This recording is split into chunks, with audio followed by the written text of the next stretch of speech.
월급 빼고 다 오른다? 사실 세금이 지난 20년간 OECD 1위 속도로 올랐습니다. 월급은 그대로인데 세금 보험료 생활비까지 다 오름 체감 소득 줄어들. 저축 불가능 미래 불안 심화. 시청자 공감 포인트 왜 이렇게 세금이 미친 듯이 오르지? 한국 조세 격차. 2000년 16.4%, 2023년 24.7%, 8.3%. OECD 평균은 오히려 1.3%. 증가폭 OECD 1위. 세금 폭등 원인. 인구 고령화 연금 건강보험료 증가. 복지 확대 결국 세금 인상 불가피. 부동산 급등 2017만 2021년 다주택자고 가주택 보유자 세부담 강화. 법인세 소득세 최고 구간 인상 기업과 고소득층 부담 확대. 종부세 최고 세율 6%까지 인상. 소득세 최고 세율 45% 신설. 법인세 22%, 25%. 부동산 공정시장 가액 비율 실효세율 급등. 지금 한국을 떠나는 부자들이 폭발적으로 늘고 있습니다. 그 이유 바로 세금 때문입니다. 상속세 증여세. 이제는 재산의 절반 이상을 빼앗아가는 구조가 되었습니다. 예전에는 이게 단순히 부자들만의 문제라고 생각했습니다. 하지만 데이터를 들여다보니 이건 우리 모두의 삶에 직결되는 문제였습니다. 한국 부자들이 왜 떠나는지, 그리고 그 여파가 우리에게 어떤 의미인지 말씀드리겠습니다. 공정시장 가액 비율 인상. 2022년 다주택자 완화로 60%까지 낮췄던 공정시장 가액 비율이 2025년에는 다시 80%로 올리는 방안을 검토 중입니다.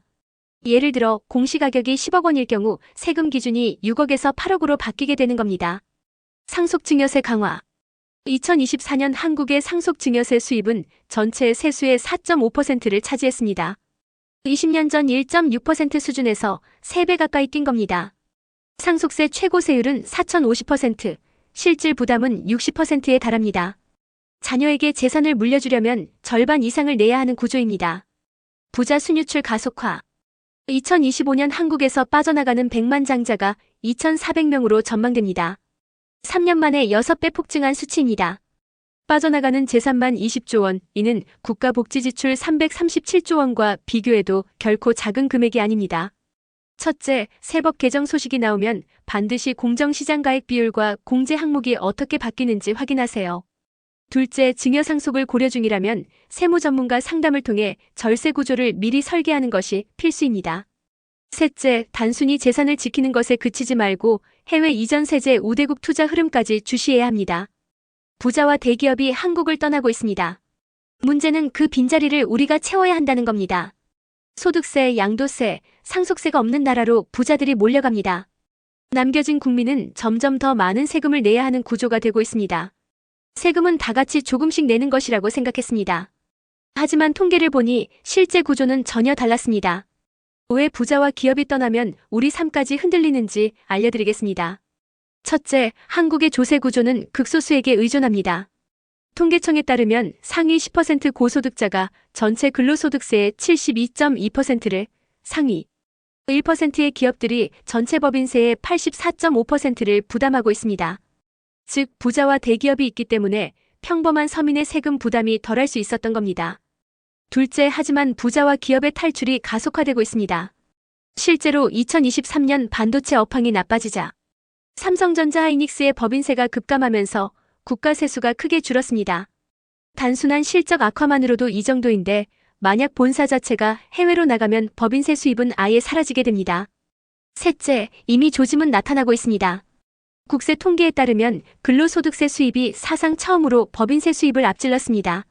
이는 기업 세금은 줄고 직장인 세금이 늘고 있다는 경고 신호입니다. 첫째, 정부 세법 개정과 국세 통계를 꾸준히 확인하세요. 변화의 흐름을 알아야 대비할 수 있습니다. 둘째, 절세 상품과 공제를 적극 활용해 불필요한 세금 부담을 줄여야 합니다. 셋째, 장기적으로는 복지 축소 세금 인상 시나리오까지 감안해 개인 자산 포트폴리오를 미리 조정해야 합니다. 세금은 앞으로 더 늘어날 수밖에 없습니다.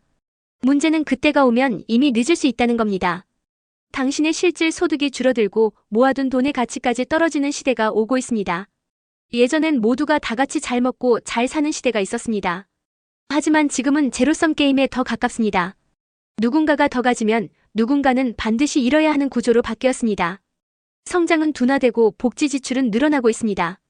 세금을 더 거두면 국민 활력이 떨어지고 활력이 떨어지면 다시 성장은 둔화되는 끝없는 악순환. 우리는 이미 이 메비우스 띠 같은 구조에 들어와 있습니다. 첫째, 지금 저성장 국면에서 세금까지 오르면 경제는 더 큰 악순환에 빠질 수밖에 없습니다.